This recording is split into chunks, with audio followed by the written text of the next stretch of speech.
Good evening and welcome to the Simply Colorful FiberCast. My name is Lynn Marquidot. I'm your host and today is May 12th, 2017. Do you believe it? And look at where we are. We are off-site.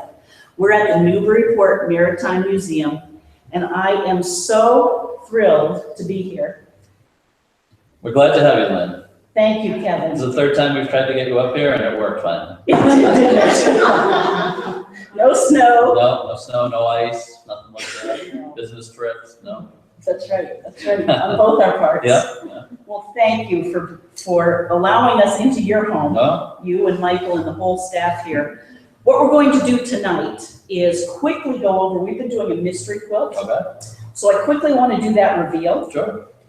and then it's all about Alice Brown. Oh boy, all right. You have to listen to me after that. Oh, I can't wait for you to take us on a voyage. All right. Okay. So for all of our fibercasters out there who have been doing the mystery quilt, thank you for joining us. This is week 12, hopefully. What's that ding? If you can hear the bells, that's our 1770 clock ringing the hour, so we should be good till 8 now. Wow. Wow. There we go. So now I'm curious, is it on time? It is on time. So I started a little early, didn't I? Maybe half a minute, maybe. Okay. Well, the mystery quilt we've been making for 12 weeks. Oh. So every week we have been, it's a row by row mystery quilt that we did for Simply Colorful. And we've had people from Australia, from the United Kingdom, making this quilt with us. And of course here in the United States. And this morning at 5 o'clock, I posted our reveal. And because I was traveling all week, I didn't quite finish the quilt to be able to hold it here today. But over the weekend, you'll see pictures of it. But I wanted to talk about the last quilt and just let people know how to do it. And then we'll get into Alice Brown. So it's the kaleidoscope clue. Again, for those of you who are on Patreon, it's on the Patreon site. And I use the paper piecing method. And I brought, as you know, I'm making the 2 quilts. So this is the king size quilt, and that is the row of kaleidoscope. So just made with paper piecing and my scraps. There have been 12 of these that people are putting together. And this is just something we do in the spring and fall. And we put together and do these mystery quilts, and it's just fun to do you look forward to a clue being released every Friday. And it's fun too. And so that's the orange one. Just kind of bright. So stay tuned, those will be put together. Again, the clue is on Facebook and it's on Patreon. So thank you for being it. And remember my offer. Send me the quilt top before June 30th and I will quilt it for you. Okay. The reason we're here. That's the business part. Yes. Well, I know Lynn has this FiberCast, and Lynn is my neighbor. So I volunteer here at the Custom House Maritime Museum in Newburyport as their curator. And we have this beautiful quilt that you can see behind us here in our collection. And I thought this would be a great way to be able to get some exposure for the quilt to people who may not necessarily be able to come into the museum. And the museum itself, the quilt is in a kind of a fragile state, so we don't have it on display very often. So it's good that we have the opportunity here to present it to people, both here in the room and online, everybody watching. So I guess I'll say I'm Kevin MacDonald, and as I say, I'm your neighbor. And in my sort of day job, I'm a software developer, but I actually like to work here at the museum better. So I volunteer up here when I can. I wish it could be more, but when I can, I'm here. And we're going to talk tonight about the Alice Brown quilt, which is what's hanging behind me. It was made by a woman, Alice Brown. You can see her picture right here. I think I've got it on camera. You can see that there on camera? Okay. And this picture was taken of her when she got married-ish, right around that time frame. So she was a little older than when she did this quilt, believe it or not. This quilt was done when Alice was around 18, 19 years old. And unbelievably, to somebody like me, it was actually done aboard a ship. She was at sea with her father, Captain Lawrence Brown, here from Newburyport. And she made this quilt top to go on his bed, essentially, on aboard ship. It was around 1880, so she was born November 27th of 18. It's kind of interesting. She's an interesting young woman, obviously. She had this kind of a skill set when she made. And in fact, actually, when she was, by the time she was 12, 13 years old, she was very, very accomplished as an artist. I actually have her sketchbook here. And while I continue to talk, I can go through and hopefully some of these sketches will come up on camera here. So you can see one here. I don't know how well that'll play, but this is a botanical image, obviously. It's yellow flowers. She's got the species written down there. If I could read it, I'd be doing well here. Something from, it looks like it's something from India, actually. So she was 1885 is when she did this drawing. It's a little later. She went on 6 voyages, actually, all around the world. And this was something, her sketchbook was something she brought with her pretty much every time. So there's a range of images in here. You can see on this quilt here, I don't know if you can see right at the very top, but if not, you can see some of these other painted panels, for example, this one right here. And you can see there's flowers painted on this piece of silk here. She did all the painted panels on this quilt. There's quite a few of them. If you notice here, there's fabric material from pretty much everywhere. She traveled with her father between 1778 and 1880.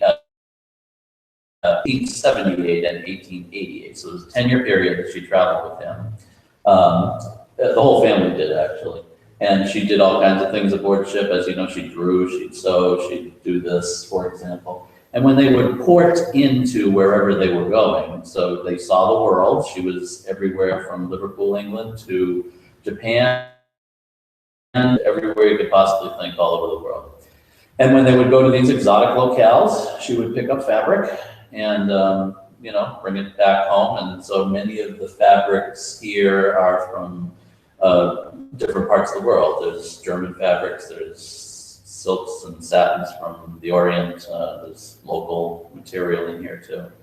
So it's a pretty interesting quilt. I mean, Lynn's the expert, right? So I can tell you some of the historical stuff, but as Lynn was pointing out, this is what, 5 rows or something here of pieced together materials.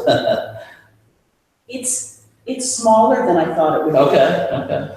Do you think she made it for her father's bed? Aboard the ship, yeah. So it would have been a small. It would have been a small. It would have been a berth on a ship. So this is about 58 inches by 57 inches. It's almost square. Okay. So it's a little under 5 feet. Yes, I think when we were talking about this, I was pointing out that as a quilt constructionist, it looked like she made the squares. Okay. And then you would put it together like a block. So can everybody see that? That was a revelation to me, but Lynn picked that out pretty quickly. So. And you can see some of the details that she did, which was this fan detail, for example, is at every corner of the quilt. There's a couple within the body of it as well. That's kind of an interesting detail, and that's all sort of silks for the most part on those fan pieces. And you can see her artwork, not just in the painted panels, but she also has stitched some floral designs and some botanical designs here and there as you sort of work your way through this quilt. It's really a ton of work, I would imagine, to put into this thing. The stitches are all very different depending on which panel you're looking at. And the fabric itself, you had mentioned, it is silk, it is the velvet. We were talking an audience here for camera, just so you know. So it's wonderful. That's what I'm talking about. Before, we were talking about how difficult it is to work with velvet. It can move and silk. So that even took more skill for her. And there, it's curved. So she was very skilled. And aboard ship too, you're going to have what you have aboard ship. The thing's rocking back and forth. The weather kicks up and dies down, and so it's not obviously in some kind of a studio setting or ideal conditions, but she was able to do this. Could you tell us a little bit more about the ship Sure. and why her father was out there at sea? Sure. So when she traveled with her father, he was a merchant, and it was sort of at the time when sailing ships were on the out. Steam had really supplanted sail at that point. So around 1880. In fact, the last ship that he sailed, which was called the Mary L. Cushing, and Alice took 3 voyages on that ship with him. The Mary Cushing is considered to be the last large sailing ship built in Massachusetts. So after that, that was sort of the sail era. At that point, there was still some merchant trade being done on sailing ships, even though there were steamships that were, they could keep more reliable schedules essentially. But it had become kind of a gentlemanly pursuit, and it was, the high Victorian times. So you had that sort of Victorian family ideal where the captain was sort of the gentleman captain at that point, and he brought his family aboard. And, the Mary L. Cushing is described as being outfitted sort of like you would think for a Victorian ship. It was red velvet everywhere, couches and that kind of thing. There was a piano on board. It was a very sort of family setting, even among, the sailing crew. The captain was really almost like sort of a father figure ahead of there's Alice, some diaries and journals, and her stepmother, who was on board with them for these journeys, also kept journals. And there's writings about how Captain Brown would do Sunday services, he'd give a sermon, it was a very sort of ideal kind of a thing. As opposed to what Captain Brown was doing probably, I would say 20 years prior to that, when he was still obviously a captain in the merchant shipping business. But it was a very different time. Women just were starting to go to sea with their husbands in communities like this one, which is a port community, around 1845, 1850. So it would still be a novelty around 1860 to have anybody at sea with him, which he didn't. He just had a crew. But I'm going to tell Captain Brown's story right now to give you a little background if you're not going to be bored to death. So first thing I'm going to do is take a picture out of Captain Brown, and I've got it right here, and hopefully again this will show on camera. So here is Captain Lawrence Brown, and I can see it, so I think you guys at home can see it. So this is him, and this is what he looked like at about the time when they were sailing in 1880. Newburyport captain. He was born in 1831, I believe. His father was lost at sea. He was captain also when he was 4 years old. Didn't stop him from going into the business, obviously. That never seemed to be the case here in Newburyport. There'd be many men lost at sea in the course of their work. And, the next generation just had it in their blood to go out there and keep doing it. So what's interesting about Captain Brown is, as I said, Alice was born November 27th in 1863. So count back 9 months, you can guess that he was home sometime around March or something like that of 1863. It's a biology lesson too. Yeah. And so when Alice was born here in Newburyport, he was actually about as far from here as you could get. He was in the South China Sea, so literally on the other side of the world. And he was carrying a load of rice in a ship called Sonora, and that rice was on its way from Hong Kong to India. And, there was some trepidation at that time because the American Civil War, of course, was going on. But as you may or may not know, the Confederates during the Civil War, they knew they could not go up against the United States Navy. They didn't have enough ships or the right types of ships to make it even a viable option. So what the Confederate side decided to do was they had, a handful, maybe 7, 8, 10 ships, a combination of steam and sail, built for them, a lot of them in secret in Liverpool. And Liverpool, who of course England was officially on the side of the United States during the Civil War, on the northern side. But there were a lot of people in Liverpool who were and the economy tanked because they couldn't get southern cotton for the textile mills over there. So there were some instances where some of the shipyards at Liverpool would build these sort of unnamed vessels, and it turns out they'd be outfitted later on as warships against, for the Confederacy. So what the Confederates decided to do was, because they couldn't take on the US Navy directly, they'd use these ships to go up against Northern shipping. And they'd hope that by sinking enough merchant ships, they could affect the economy of the North. And that was sort of the strategy for the Confederacy. So Captain Brown. And did he get hit by one of those? He did get hit by one of those. So it was about a month after his daughter was born, December 26th, day after Christmas in 1863. Captain Brown was, like I say, about as far from Newburyport as you could possibly get, about as far from the United States as you could possibly get. And he was sailing towards Calcutta, and one of the crewmen said, "We see a steamship coming up on us fast," and he said, "Oh boy!" So, sure enough, a steamship came, CSS Alabama. I don't know if anybody's familiar with the Alabama, but it was a very successful commerce raider. Captain Brown was not the first ships that they had attacked. They had been very successful in attacking a lot of shipping, and if you can, again, what I find, this was as far from the United States as you could get, literally the other side of the world, and this is sort of a Civil War skirmish. It's very strange, but that was the strategy. So Captain Brown obviously lived to tell the tale, and he actually did. He broke the tale down. So he tells of being stopped by the Alabama, and the captain on the Alabama, Semmes, Raphael Semmes, a Confederate captain, demanded to know who he was, where he was going. So he told them, "Yeah, I'm the Sonora, and we're carrying rice." And so that was enough. Semmes put his men on board. He took anything of value that could be easily taken off the ship, and then sort of the modus operandi was to then burn the thing to the waterline, and where it would then sink. So he put Captain Brown and his crew into two, what they call jolly boats, which are like lifeboats, and basically was like, "Good luck to you." So if you can imagine being sort of just stranded at sea in a lifeboat, there were two of them, and so the crew was maybe about 20, 25 guys, something like that.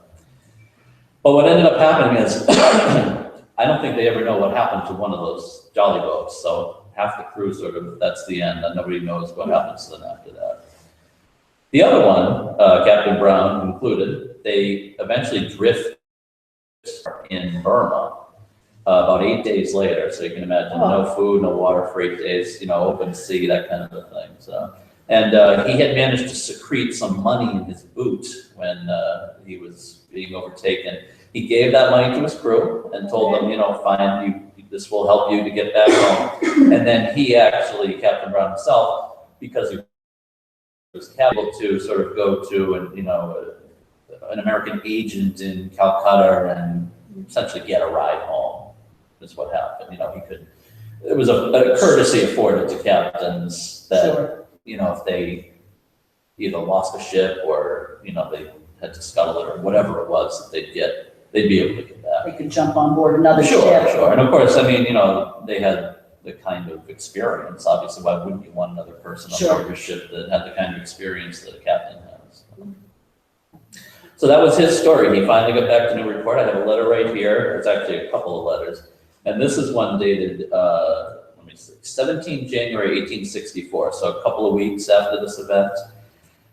And it's actually addressed to Captain Brown. And it says at the top, it's in care of Atkinson, Tilton and Company in Calcutta. That was the agent that Captain Brown made his way to and was able to, so they sent him a letter there, they knew. And essentially this letter is from the company that he was carrying the rice for. And so it's, we're very sorry to hear about what happened to your ship and Sonora. And, of course, our agents there would be more than glad to help take care of you, et cetera.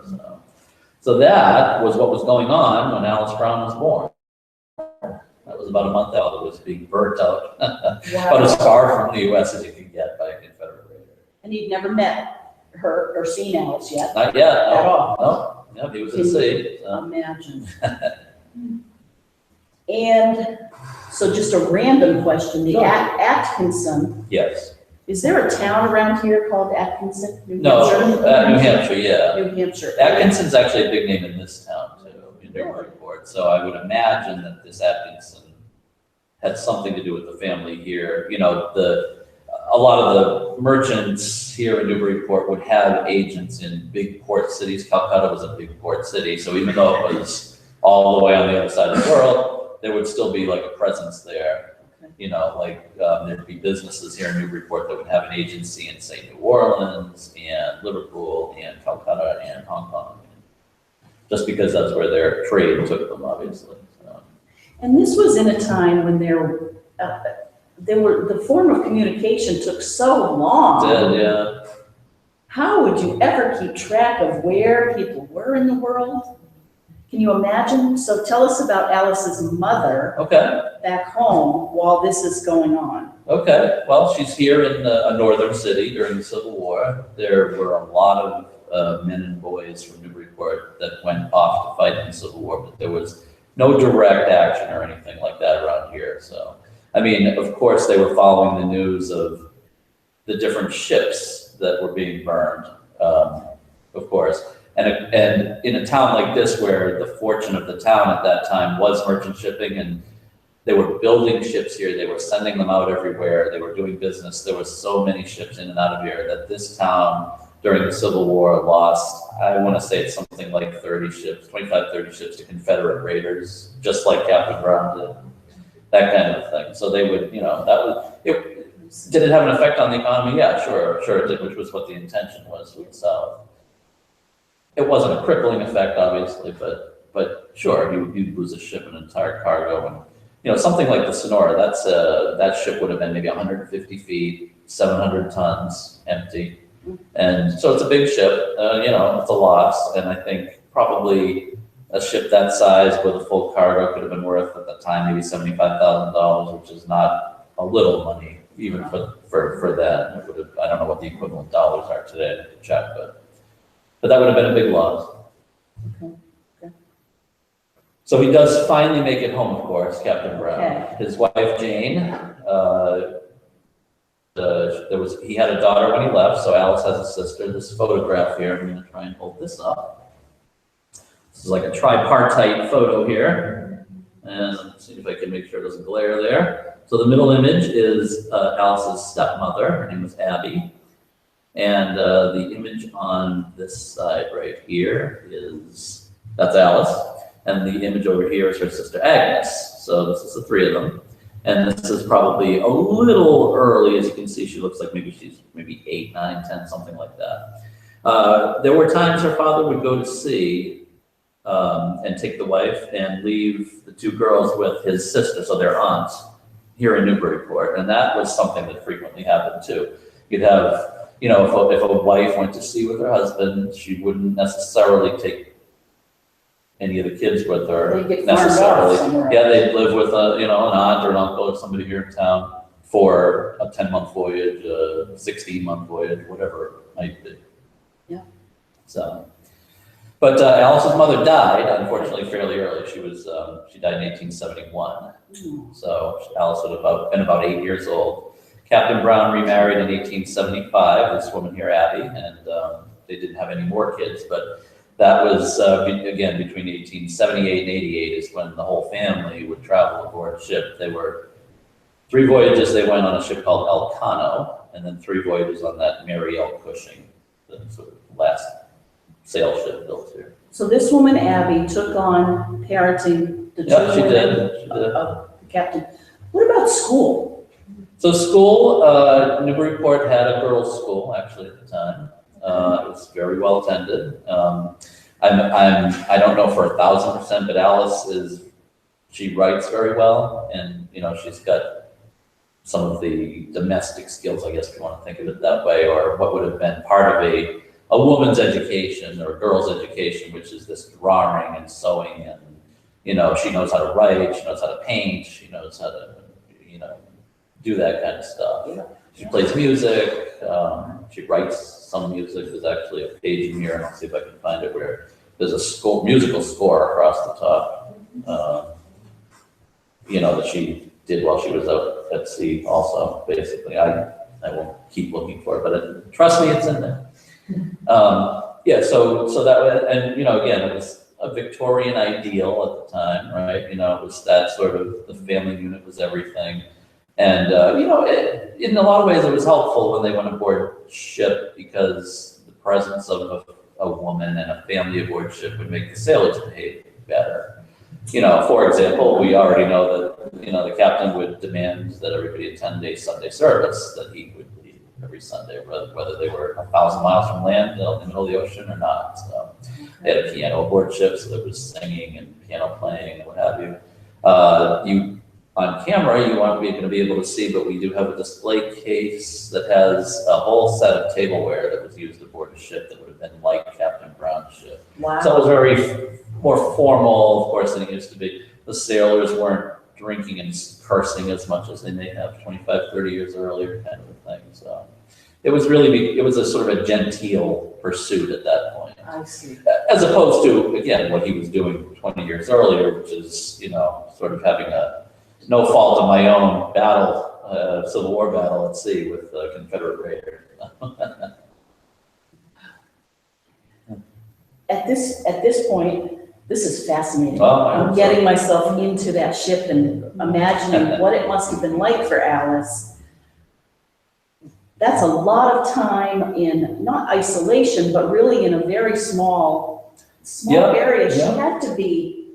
She must have been very creative, or she had to find ways to while the time away. Or yeah, I mean, so she would actually, you know, as everybody did, she did things aboard ship that were useful. I mean, that was, you know, everybody had to work essentially. So in her journals and in her stepmother's journals, we see things like, you know, she writes that she made a cover for the bird cage. She quilted that while she was sewed that while she wasn't just doing this kind of a thing. She was hemming dresses and sewing socks and right. It's that kind of a thing. So something to be useful. Yeah, she wasn't just doing this kind of work.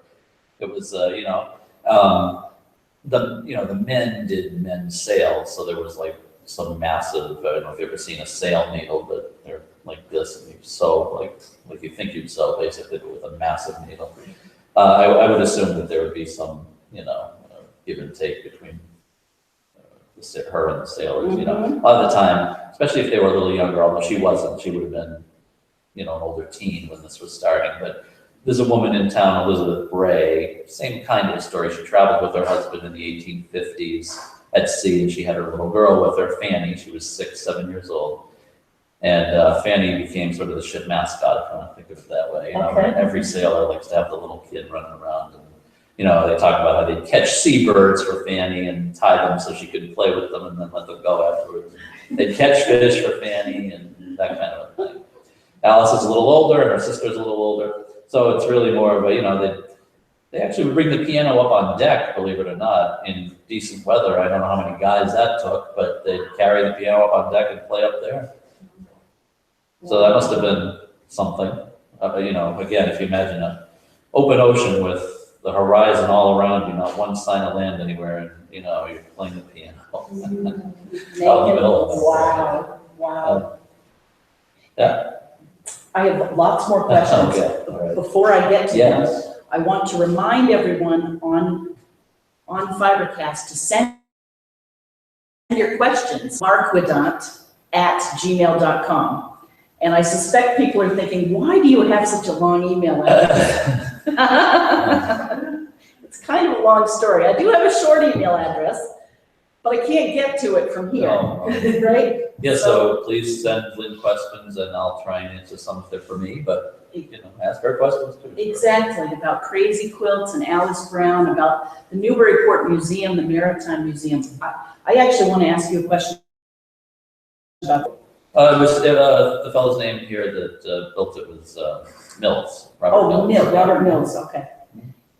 How did he get and this is because you mentioned it to me, us a little earlier. How was he chosen to build this custom house? So Mills was a federal out of Washington, D.C. And in 1833, he won a contract essentially to build 4 custom houses in New England.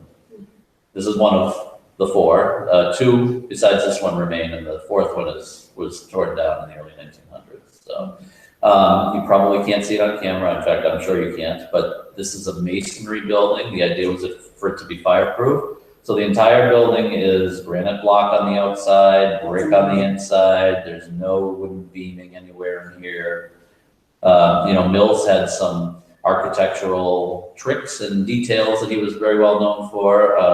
So it's this idea of he's got these barrel vaults and these groin arches that function almost like, what would function to keep a cathedral up, where all the weight of the building gets distributed along the vault or the arch to the outside corners of the building, and that's where really the weight is being held. What that enables is to have this is a fairly sizable room. It's about 44 feet long, I think, 21 feet wide. Mhm. You could have a room like this with no support pillars essentially in the middle because the arches are holding up the building. And there's 3 floors here. There's a basement, 2 floors, and an attic essentially. So the only thing that's keeping us from to the first floor right now is Mills's brilliant design and the sand that is filling in between this floor and the one below. That's all there is. Wow, an engineering marvel. You might know Mills. He didn't do many buildings. In fact, I don't know if he did any besides these custom houses sort of north of Baltimore, from South Carolina originally, and he worked out of DC. So most of his stuff is in the South. But he was known as the architect of the Treasury Building in Washington, D.C. So if anybody's seen that, or if you haven't, you can turn over your $10 bill and see it there. And he also won the design contest for the Washington Monument.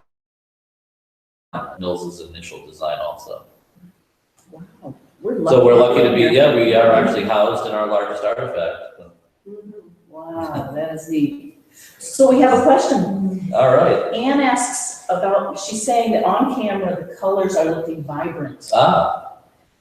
How, after all, are these colors staying so sharp? That's due to how it's been stored, essentially. It's been kept out of light for a very long time. How do you store it? So we store it it's in a box, and it's got acid-free wrapping and that sort of thing to keep it. I don't know if you can tell. It's actually not in bad shape. What's fragile about the quilt are the painted panels on it. So there's quite a few painted panels on here, and you can see, this is one, this is one. They're really all over the place. And Alice that was what she did. She quilted the thing and then painted certain panels on there because she was an artist. And while it's spectacular, it doesn't help with the preservation, unfortunately. So when you hang the quilt like it is right now, and I want to just point out we don't normally hang it like this because the weight of the painted panels on the silk, it tends to, of course, over time tear the silk, it pulls it down. And so, but in terms of the colors being vibrant, yes, that is because it's been kept out of the light, essentially. It's always sort of been displayed, either stored properly or displayed properly, that it hasn't faded really all that much. So. How did the museum happen to get her quilt? Well, so Alice, I should probably continue her story since Yes. I'm sure you'll want to figure that out, and this will lead to how we got the quilt anyway. Perfect. So she got married in 1889, I believe it was, to a fellow from Westboro, which is in our neck of the woods. Yes. And his name was Merrill. Massachusetts. Westboro, Massachusetts, yeah. And his name was Merrill Brigham. And I'm sure if you're like us, if you're from the area, you realize Westboro's got beaten, Brigham everything all over the place. That was a big name in Westboro. So she married Merrill Brigham in 1889, and by 1900, they actually were living in Worcester. And that's where they sort of lived the rest of their lives, in Worcester. They had 6 children. Merrill worked as a sort of a company rep, if you want to call it that, for a farm implements company. And he did some credit lending later when farming sort of started to die out a little bit. So he provided for the family. Alice, she didn't really, she didn't work. She took care of 6 kids, obviously, but then she always had, her painting and her sewing. And there was, I was just reading today in our collection, there was a letter from one of her grandkids. It was written in 1934, and it was a presentation he made at school. And the presentation began with, I want to talk about my grandmother, who was Alice. And I asked her to lend me, and I would love to see what we don't have that, unfortunately. But he says, I asked if she would lend me some of the spectacular things that she collected in China and Japan when she was a child. So, there's some indication, of course, that, that stuff stuck with her, obviously. Her whole life, so, yeah. So, with 6 kids, she had grandkids, obviously, and they had kids. And so there's a woman named Patricia Vasilis, who was Alice's, I believe, granddaughter. And she passed away a few years ago. And before she did, she had been up here many times, and she had donated these things over time, these things that you see here. The quilt, of course, being sort of the prize item of that stuff. And when she passed away, we got a fairly large box of correspondence and what have you also. So I guess to finish the story, Alice, of course, eventually dies. I'm sorry to tell everybody that, but she doesn't die until 1956. She's 93, 94 years old, something like that. So if you can even imagine, I can't, it's she was born in the middle of the Civil War, and her father was captain of a sailing ship that was being attacked by the Confederates. She grew up seeing, traveling on a sail ship at sea. She lived long enough to see, television, and she lived through World War II. She saw automobiles and airplanes and rocket ships. And it's like very difficult to even conceive that somebody had that sort of a time span where they saw that kind of change. I mean, everybody who lives through a ripe old age sees change in their life. But I don't know, sometimes it seems like some of these people are alive at sort of the right years where it's like an unbelievable change. And I get that, throughout the century, older people have seen, the rise of computers and telephones in your pocket and that sort of thing. But it seems to me, to go from basically sailing ships to rocket ships, essentially, to have lived that span is pretty incredible. It is, especially when you think of the advance of medicine over that time. People didn't live that long. No. I mean, it's funny because a lot of the folks here in Newburyport lived longer than I would have expected initially. Okay. And I don't know whether it's sometimes the rugged living is what does it. But they and I or the dare good sea air or something. Yeah. And a focus on this. This is as much therapy as anything else. This needlework that we all engage in. So I would be remiss if I didn't mention this to my side here. You can see it behind me here. This is a dress. This is sort of, I guess this is Alice Brown in a nutshell. She made this dress, so the story is they were traveling, of course, at sea with her father. They stopped in Liverpool, and while she was in Liverpool, she picked up this paisley fabric. It's a Scottish paisley, basically. And when they found themselves in Japan, she was sort of enamored of the kimono style as an outfit. So she took her Scottish paisley and made a Japanese kimono out of it, and that kind of says it all. It does. She was worldly and beyond it. Yeah. It was a globalization before we had a word for globalization. That's right. You can see it here. Very interesting. She's one of many families like that here in Newburyport, and I'm sure in every town. But I mean, this town here is intimately tied to the sea trade, that kind of thing. So, I mean, somebody like that is very emblematic of other families and other people in the city here that. Right, we all have stories. Sure. Good point. I don't know if I pointed out, I also had her wedding invitation sort of here in front of her picture. This was a wedding invitation. She was married, I want to say, it was October 9th, Wednesday, October 9th, 1889, which also, as it notes on the bottom of the invitation, happened to be Thanksgiving in October. So Thanksgiving wasn't, set as a holiday in November until 1941, so. Really? Who knew? So she got married while everybody was home for Thanksgiving, I guess. Well, this is just so interesting to hear about. While I'm checking email for questions, if there are any questions out in the audience, please share them.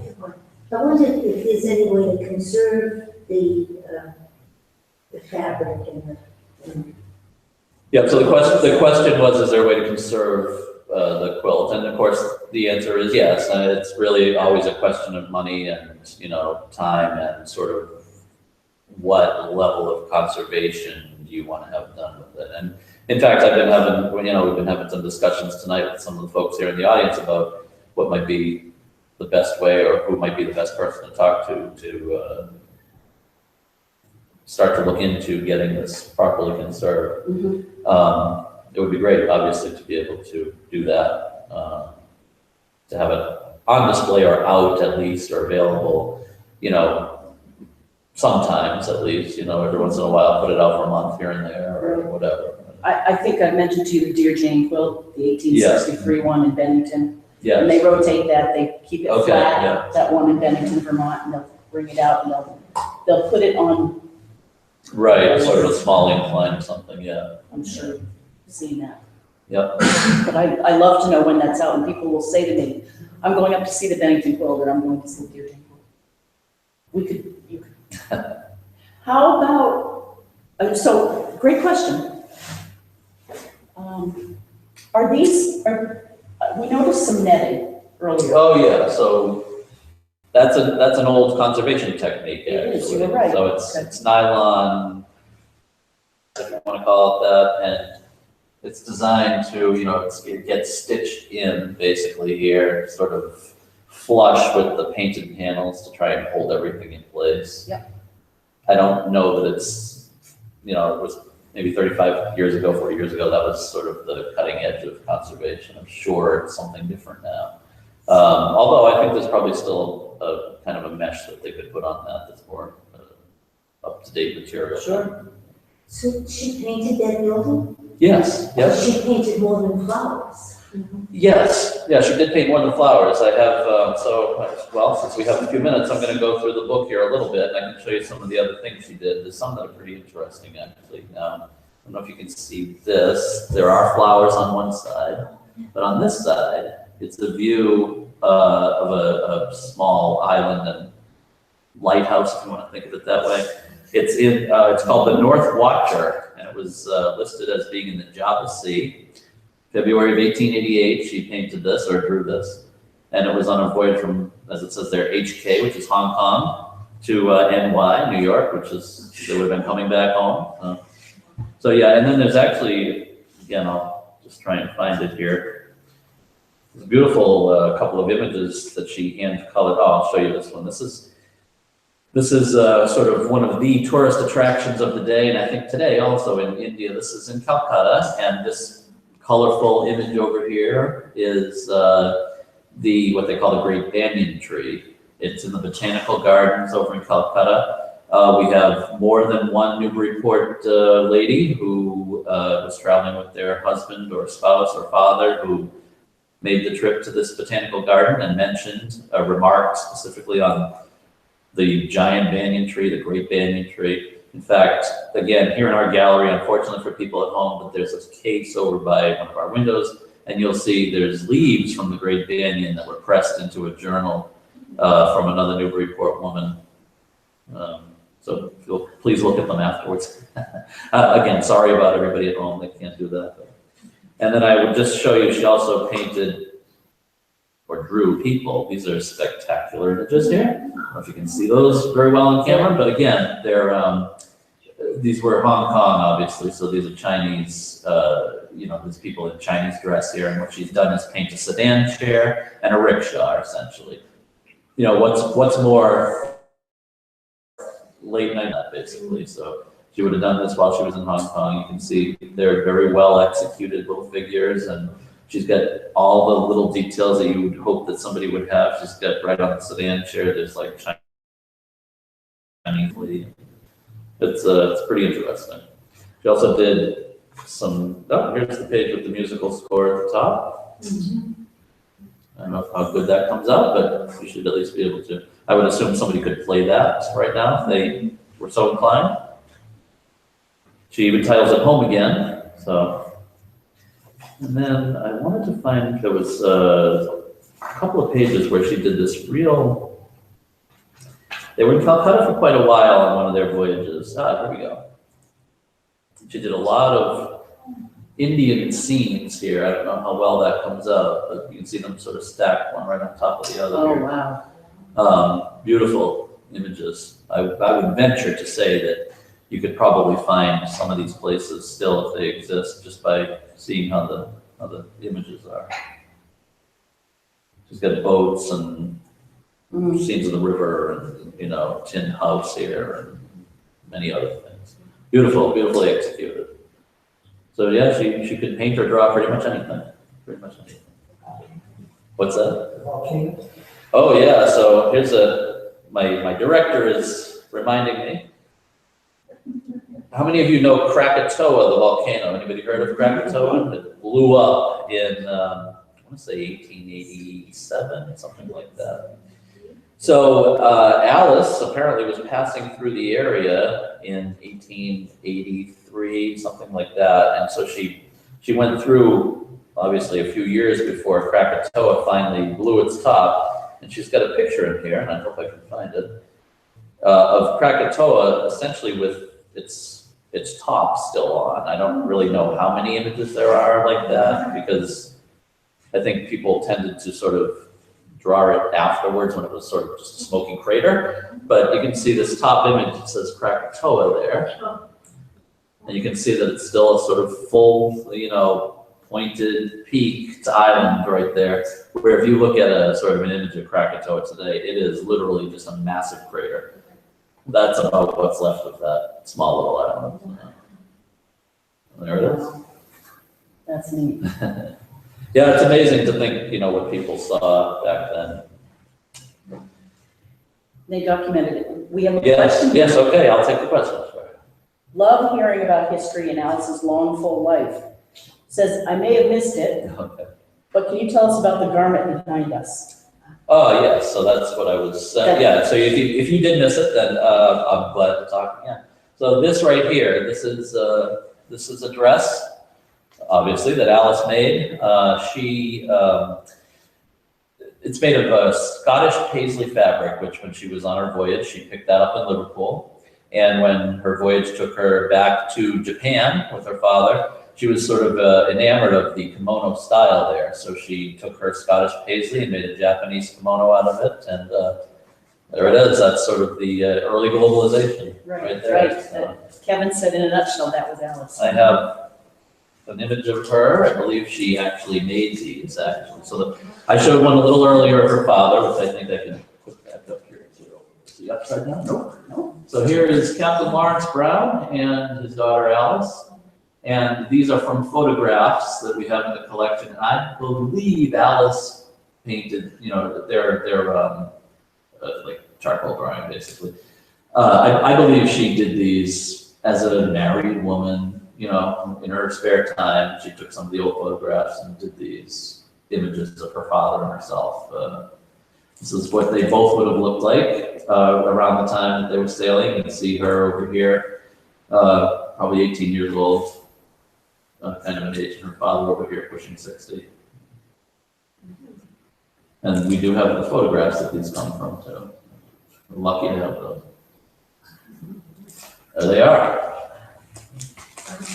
Yes, Kevin, what else is in the collection? So most of the rest of the collection is it's correspondence. It's family. So we have letters that she wrote while she was aboard ship, of course. Some of them back home to Merrill, who she eventually marries. We have, there's actually a couple of pillow cases or pillow shams that I believe she purchased them. I don't think she made them. She would have purchased them somewhere in either China or Japan. They're very obviously Chinese or Japanese, the pillow shams. We have, I'm trying to think of what else is in the collection. It's a lot of paper, you know, that kind of thing. So we do have a lot of their letters back and forth. She did have a few small journals. Her stepmother, Abby, actually kept more complete journals, which we also have. But that's, like I said, we received the bulk of the paper material only a few years ago, and they really haven't, you know, we haven't had a chance to properly go through and find out just what exactly is in there. I mean, you know, some of the journals.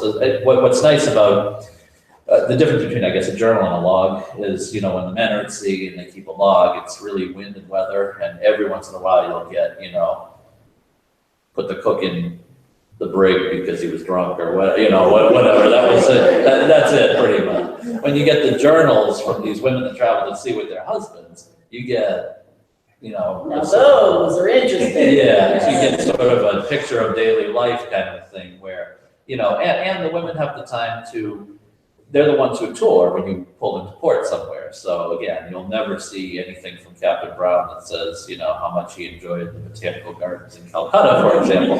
But, you know, his wife will have written probably fairly extensively a diary journal entry that is, you know, today we went to the botanic gardens and we saw the great banyan tree and et cetera, that kind of thing. So, and there's, again, many examples in this city's history of just that exact thing happening, basically.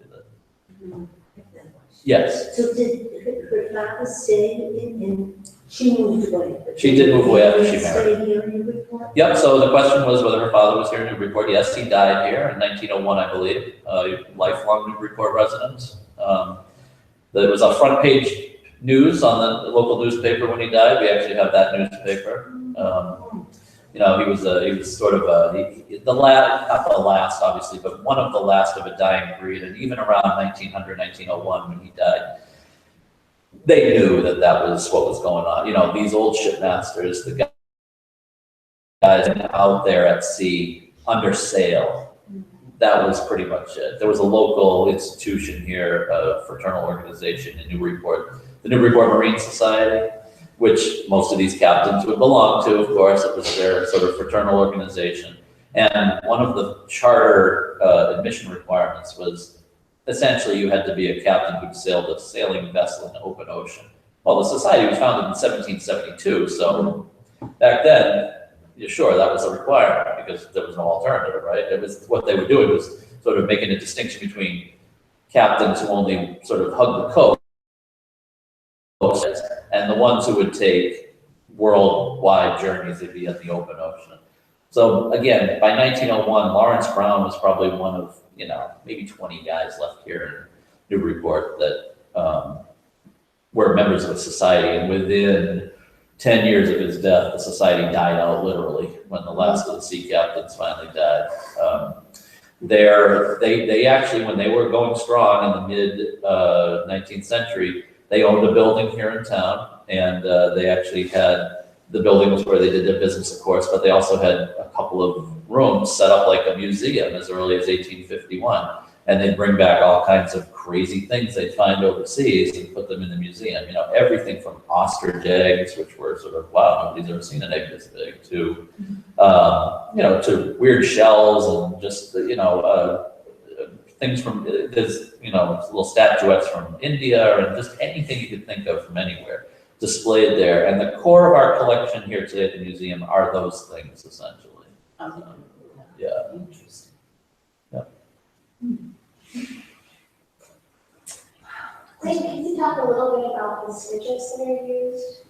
Sure. I know there's quite a few. There are, and I am sure I'm not going to do them as justice. Do you want to come up and talk about them with me? You can. Okay. Because I really don't know much about, these are the classic crazy quilt stitches. Herringbone, I know. There's a daisy stitch. There's cross stitches. And I'm up, you're more than welcome, but you don't have to. I know some of the flowers are painted and then some of the flowers are stitched on. They are stitched too. They are with like French knots and satin stitch on top here. It's a combination of both. So some is, let's see, what else? And oftentimes, the stitches are actually holding the two pieces of fabric together. Okay. Um, I think there might be the feather stitch and the fly stitch maybe as well. This really seems to be predominant from where I am. How about the one that's square? It goes like that. Oh, yes, there were blanket stitches here, So we're yes. hearing feather stitch, fly stitch. If you can't hear at home, that's all I'm repeating for. Thank you. Thank you. And this is what happens. Bottom, I don't know my stitches. I need to learn them. Are any of the fabrics also have like embroidery on them They do. that were purchased, maybe that were done? That were done by her or purchased? Purchased. That looks purchased to me. I think this down here is too. I think this actual, the strawberry, I think is purchased. I think it was Oh, on okay. fabric. It Okay. looks different from our other stuff. Then there's this odd, this right here, it's in a few places. It's almost like a tiger stripe, but it's kind of a golden green. It's really kind of an unusual fabric, this right here.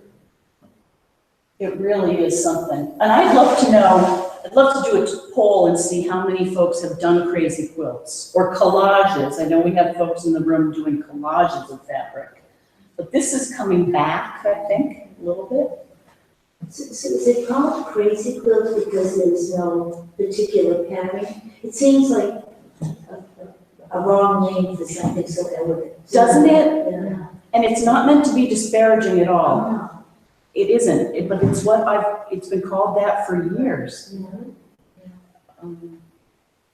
But you're right, Yeah, it's so lovely. isn't it? It's just, Yeah, it's a great piece and, you know, we're very lucky to have it. And I think everybody's lucky that it's survived all these years in the condition it's in. So. yeah. And I was glad to be able to share it tonight. Yes, we got one more question back here, yes. For bathroom, what did she use for bathroom? I noticed that she's got a fabric.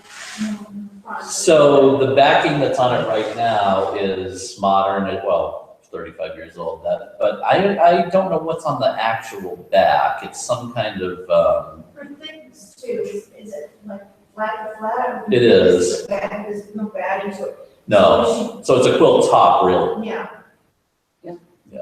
So she did the quilt top and then that was it, and you guys put some kind of back on it? So the back on it is we put a back on it so that it could be hung like this, and so it could consolidate whatever's on the back also, so yeah.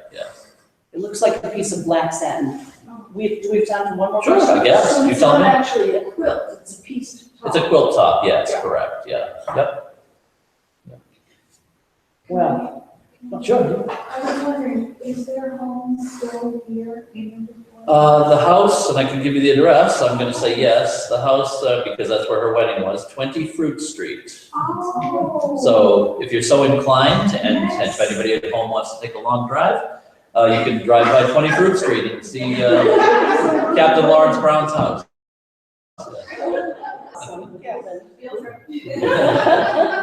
I wouldn't knock on the door or anything, but. Yes, you would. Well, that's great. Folks in the room know where 20 Fruit Street is, so that's great. Kevin, I want to thank you and the museum for sharing this with us. We're glad to have you, and I'm glad to have the opportunity to share the quilts more widely than just here in the Yep. building, yes, Yep. thank you. Well, let me know how else we can help, Okay, because that's what we want to do. all right. I want to thank everyone who tuned in for being here. Go create something. Remember, it's amazing what we all can create together in 60 minutes. I hope you've enjoyed this, and we'll see you next week at 8 p.m. Bye, everyone.